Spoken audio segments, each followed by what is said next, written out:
Sir, kayo po ba nasasaktan kayo for the institution na may mga kasamahan kayong gano'n ng bansang mga kinakampihan yung ibang bansa kaysa sa kapwa nila Pilipino?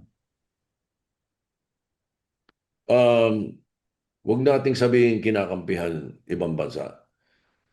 Hindi kinakampihan ng Pilipinas, nasasaktan ako.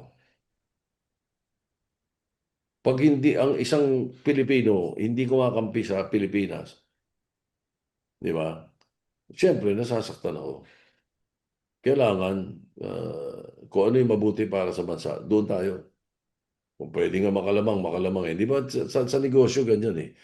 Um, Pagka ang feeling mo, naagrabyado ka, tabla lang yun.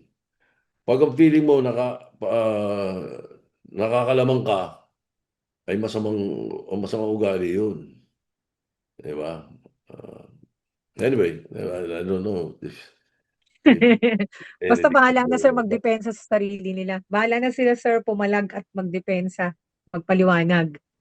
Oo, lalo na kung hindi naman totoo eh. Di ba? Magpaliwanag. Espiable ko lang. Hindi naman Espiable porque ko yan. hindi pumirma sa isang resolusyon eh hindi na siya sang-ayon doon. Wala pa naman ng boto sa floor eh. Eh kung pagdating sa floor, bumoto ng yes. Oh, di ba? Hindi natin masabi yun. Hindi lang porque pumirma. Remember, nung araw, merong ganyan ha, merong resolution sa EJK na hindi kami nakapirma, iba sa amin hindi nakapirma.